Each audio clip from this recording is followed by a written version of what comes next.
مرحبا لجميع المتابعين. طبعا اليوم بدي اعلمكم طريقة فك رقم سري شنطة السفر. اللي بتابعنا بالانجليزي اللغة الانجليزية بيقدر يحول من اعدادات يوتيوب اللغة الانجليزية، راح يترجم له المقطع. طبعا راح اعلمكم طريقة فتح شنطة السفر هذا الموديل. طريقة سهلة جدا جدا، وراح اعلمكم كمان كيف تطلع الكبسة الحمراء هاي اذا كانت عالقة جوا عندك. تابعوني بدقة، تابعوني بدقة، وراح اعلمكم كل اشي بالتفصيل. طبعا عندنا هذا هتنجيب. اول اشي تحتاج اشي قلم او اشي مبروز.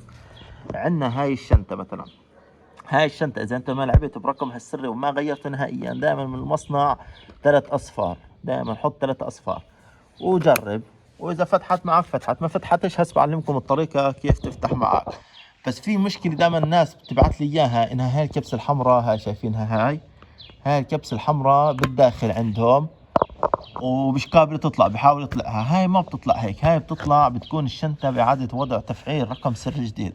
يعني الشنطة بحط رقم سري اللي بدك إياه واضغط هيك، مش هيك نتفة صغيرة، لا اضغط بقوة. لو كانت الشنطة معك اضغط بقوة، ما تخافش، ما بنطوش المفتاح، لازم تطلع هاي. غير هيك بتكون عندك خراب ما له حل نهائيا. بس لا، اغلب هين شد بقوة، يعني بقوة شد، لا تشد بضعف. وهسه اعلمكم طريقة كيف تفتح هذا الرقم السري وانت ما بتعرفه. طبعا هاي الشنطة 3 اصفار رقمها السري. هسه احنا بدنا نحط رقم سري وبدنا نعرف شو هو. هيك هذا خربش وهاي لا، اول اشي قبل ما نعمل هيك لازم نحط هاي لجوا. استنى شوي عشان نغير رقم السري، لانه يعني في ناس تفكرني يعني انه بس اصفار وما اصفار. هاي دخلناها لجوا، نحط رقم سري وما بنعرف شو هو. هاي حدا عارف شو الرقم السري؟ هاي تفتحش. هات نفرجيكم شو الرقم السري.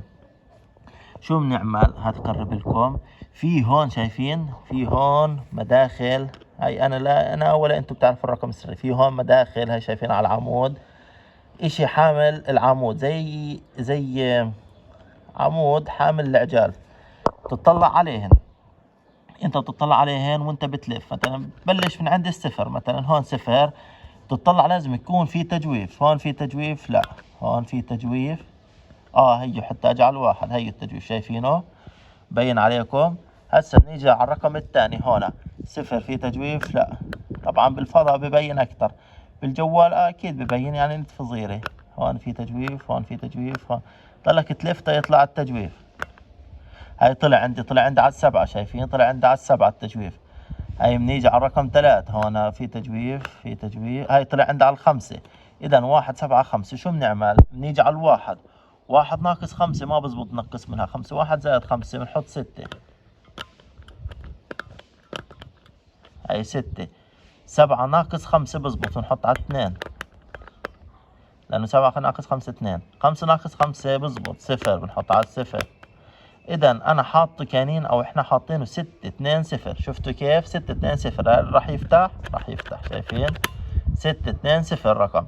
هاي كانت الطريقة الصحيحة كيف تعرف رقم سري شنطة السفر.